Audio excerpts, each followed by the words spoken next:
Imagine this for a second. What if everything you wish for was already created? Not waiting for you to build it, but waiting for you to claim it. What if there was a key, an ancient key, an almost forgotten language that, when you speak it in total alignment, reorganizes your reality without asking for permission? Today we're going to talk about that key, the metaphysical prayer.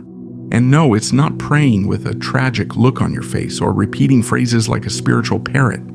It's not begging from desperation. It's conscious creation. It's spiritual technology. Precise, exact, ancient. It's understanding that the word, when it comes from clear intention, real emotion, and coherent thought, doesn't describe reality. It builds it. Many teachers have said it in 1,000 ways. The essence was always the same. What you affirm from a place of coherence. The absolute manifests itself in not asking, but knowing, feeling, vibrating as if it already were. Because reality doesn't respond to what you whisper with your mouth.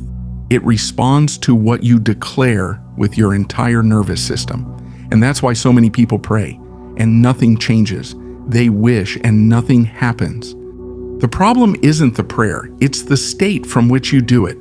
The words alone aren't enough. It's like shooting an arrow without drawing the bow. A lot of gestures, zero impact. This video isn't pretty theory. It's about debunking myths. It's about entering the invisible architecture of prayer.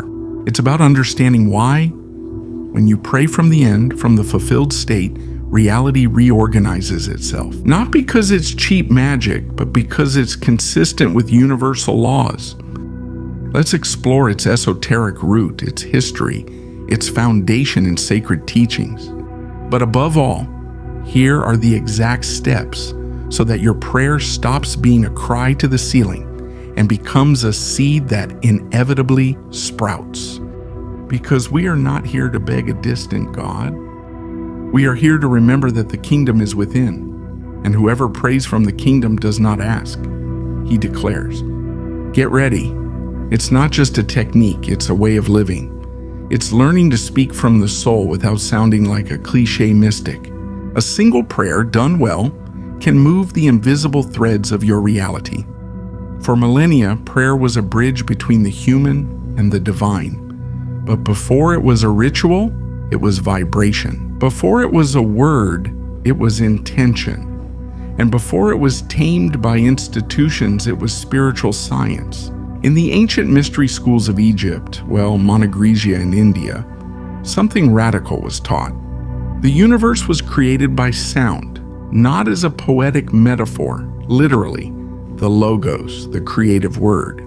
It wasn't a symbol, it was a living force, the word as vibration that structures matter. In ancient Egyptian texts, the gods shaped the cosmos by pronouncing secret names. To name something was to activate it. To say it was to give it existence. The Bible conveys exactly that idea. In the beginning was the Word. In Genesis, it doesn't say that God thought of the light. It doesn't say that He imagined it. It says, and God said, let there be light. That word, said, is the key. What is named from a place of power is activated. But over the centuries, this knowledge became fragmented. Prayer turned into supplication, into automatic repetition, into blind faith infused with fear. What was once conscious alchemy ended up as noise, empty routine. What was creation became anxiety disguised as devotion. We started asking an external God for what we never learned to activate within ourselves. Then the 20th century arrived. Philosophers influenced by new thought began to rescue the essence. True prayer doesn't ask, it affirms. It doesn't seek to obtain, it aligns. You don't pray for something to come, you pray to place yourself in the frequency of true prayer. This is what they called praying from the end. Not from lack, but from fulfillment, from the achieved state. And other metaphysical thinkers were even more direct. Your word is your magic wand, but be careful. Not just any word, only the one that comes from total coherence between thought, emotion, and word. When those three things are aligned, reality fixes itself. It has no choice. It responds. Metaphysical prayer doesn't work by repetition. It works by resonating. It's not about saying something 1,000 times until the universe gets tired and listens to you. It's about vibrating in harmony. And this isn't a modern trend with a spiritual filter. It's the reactivation of ancient knowledge. In Hermeticism, something unequivocal is stated. Everything vibrates. And where there is vibration, there is creation. That changes everything. Because then your words, when they are aligned with real intention, are not just simple sounds coming out of your mouth. They are codes. They are energetic instructions. Now then, what differentiates a metaphysical prayer from a traditional prayer? Consciousness, vibrational precision, intention. It's not about begging. It's about declaring what is already true on the spiritual plane. It's affirming the truth of the soul beyond what your eyes cannot yet see. And this is not blind faith, it's vibrant faith. It's recognizing that you and the divine are not separate. You're not asking from outside yourself. You're activating from within. That's where things get interesting. Metaphysical prayer is soul technology. It's not emotional venting without direction. It's not repeating phrases until they lose meaning. It's an act of alignment. It's multidimensional. It reorganizes your vibrational field so that the outer reflects the inner. And when you understand that, you no longer pray the same way. For it to work, there are three pillars. Without one, the system falls apart. Thought, emotion, word. Separately, they have power. But when they align, manifestation happens. First, the thought, the seed. Everything starts there. But not just any thought will do. It has to be born from the soul's desire, not the ego's fear. In this practice, thinking is not fantasizing, it's planting. It's placing a clear image in your vibrational field. It's not seeing is believing. It's seeing internally to create externally. Now be careful.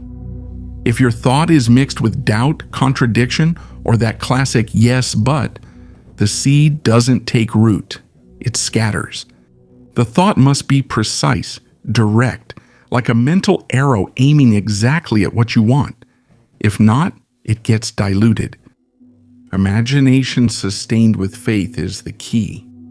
Second pillar, emotion, water. A thought without emotion is sterile. It's like a seed on rock. It needs to be watered by feeling. And I'm not talking about drama. I'm talking about resonance. You must feel, truly feel. Feel that what you declare is already real. That it already lives in your field. This is where almost everyone fails. They think about what they want, but they feel like they don't have it. And that contradiction blocks everything. On a metaphysical level, that has a name. Vibrational incoherence. And where there is incoherence, there is no manifestation. Do you want love? Feel love now. Do you want abundance? Feel that you are already supported. The right emotion is invisible but vital, like water for a plant. And we come to the third pillar, the word, the spoken word, pronounced with certainty. This is the moment where the invisible begins to take shape. In metaphysical prayer, the word does not describe, it creates. You don't say how you would like to be, you declare what already is. Remember the biblical principle, let there be light. It wasn't a wish, it was a command. The word is vibratory action, it's a resonance that modifies the field. That's why it doesn't matter how many times you repeat an affirmation in front of the mirror if you're not aligned inside. That's just motivational noise. The word is not an external spell, it's an internal seal. When thought, emotion, and word are in total coherence, a frequency is generated, a unique frequency, a symphony, what Jesus described as coming into agreement, what the Greeks called harmony. When that coherence happens, you're no longer asking, you're declaring from the fulfilled state. And the universe, which doesn't respond to dramatic pleas but to clear frequencies, responds with surgical precision. That's why metaphysical prayer doesn't obsess over the how or the when, nor the why. Because someone who declares from a place of coherence knows that it's already done. Metaphysical prayer doesn't focus on someday it will be. It focuses on it already is, in the end state. Fulfilled, accomplished. Because when you pray from the end, what you desire has already begun to come to life. Here's the huge difference. Most people pray from a place of lack. Give me what I don't have. Fill me with what I'm missing. Metaphysical prayer does exactly the opposite. It begins with a premise that's unsettling for the ego. Everything already is. You don't pray from a place of lack, you pray from a place of certainty. Not from anxious emptiness, but from the fullness of fulfillment. And here's where the problem comes in. This directly threatens the identity that suffers. Because if everything already is, then the character who feels incomplete has to disappear. And for the conditioned mind, that feels like dying. Imagine you want to manifest abundance, love, health, a new life. The traditional way pushes you to ask for it to come. Metaphysics tells you something much more radical. Be the version of yourself who already lives that reality. Speak like her, feel like her, think like her, move as if it were already your present identity. Embody it before you see it. That is the real prayer. Here, the great paradox appears. You can't receive the new if you keep holding on to the old. If you are not born again, you cannot see the kingdom. Being born again is not religious poetry. It is dying to the self that begs and being reborn as the one who declares. But that requires emptying yourself. Emptying yourself of the limited self, of the one who feels unworthy, of the one who repeats, I can't, I don't deserve it. That's not for me. And you don't achieve it by repeating nice phrases in front of the mirror. You achieve it by seeing the deception, by deactivating the illusion of scarcity, choosing to inhabit another frequency. The kingdom is not a place, it's a state of consciousness. That's why the scriptures say, enter your room and close the door. It's not talking about physical walls, it's about closing the door to external noise, to opinions, to collective doubt, to the social programming that constantly reminds you of what you can't do. It's inner retreat, it's the sanctuary where only your vision and the creative principle exist. And in that silence, something decisive happens. You stop trying to force reality. You become a channel. You no longer push, you allow. And no, that's not passivity. It's vibrational mastery. Now watch out for the most common trap, repeating without awareness. There are people who believe that saying an affirmation 1,000 times will automatically create a change. But a single statement made from the right state has more power than 1,000 said from fear. It's not about quantity, it's coherence. Metaphysical prayer does not idolize the word. It focuses on the state of the one who prays. Because the true channel is not the mouth. It is the energy field that sustains that mouth. Before praying, ask yourself an uncomfortable question. Am I speaking from the character who wants to change his life or from the identity that is already living it? Am I asking for something? Or am I recognizing what is already mine by right? When you can truly say thank you because it already is, instead of please, let it be, you have crossed the threshold. You have stopped begging. You have started to co-create. And in that instant, just like that, the prayer has already been answered. You don't need to be on your knees. You don't need fancy words. You don't need incense or dramatic settings. You need something more uncomfortable, more intimate, more radical. You need to become the one who already is. What we're looking for is not to say a prayer every now and then. It's to turn your whole life into a constant prayer. Live from certainty, not from waiting, from creation, not from the automatic reaction to what's happening outside. Now that's it. 5 essential practices so that your daily life becomes fertile ground where every prayer is not only spoken, but fulfilled. First, pray with your lifestyle, not just with your lips. Do you want abundance? Perfect. And how do you walk every day? From a mindset of scarcity or from real gratitude? Do you want love? And how do you talk to yourself when no one is listening? Every gesture is an affirmation. Every sustained thought is a declaration. Every repeated emotion is an order. Start treating every moment as a creative act. Instead of asking yourself, why doesn't what I ask for arrive? Change the question. How am I vibrating today? Second, go into your secret room every day. You don't need a cave in the Himalayas. You need 5 actual minutes. Close your eyes to the world. Go inside yourself. Meditate. Visualize. Breathe with intention. The ritual is not the goal, it's the channel. That habit brings you back to your center, to the state where coherence can grow. Don't say you don't have time. Your entire reality is built from there. Third, guard your words as if they were sacred fire. Every word you speak is an energetic instruction. Only speak what you want to see flourish. Stop repeating, I can't, this is impossible. The same thing always happens to me. Replace it with statements that support your new identity. This will work out. I'll handle it. Everything is in my favor. The word doesn't just describe your world, it shapes it. Fourth, align your environment with your vision. You can't hold the vibration of health while living in constant chaos. You can't manifest clarity when you're surrounded by disorder. Your physical space should reflect the end state you desire. Organize your home as if you were already living as your new self. Dress like someone who has already achieved what they asked for. Walk like someone who is already there. It's not acting, it's resonance. When you act from a state of fulfillment, your field starts to adjust. My quinta.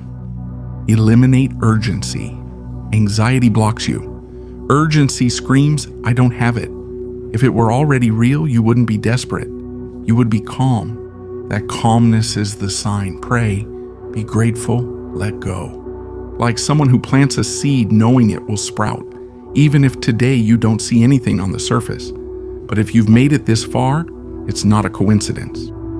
80% already left when they started to feel uncomfortable. You're still here.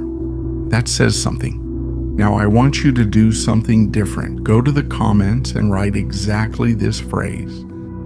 It already is. No context, no explanation. If you know what it means, you know. Understand something fundamental. You don't need the universe to grant you anything.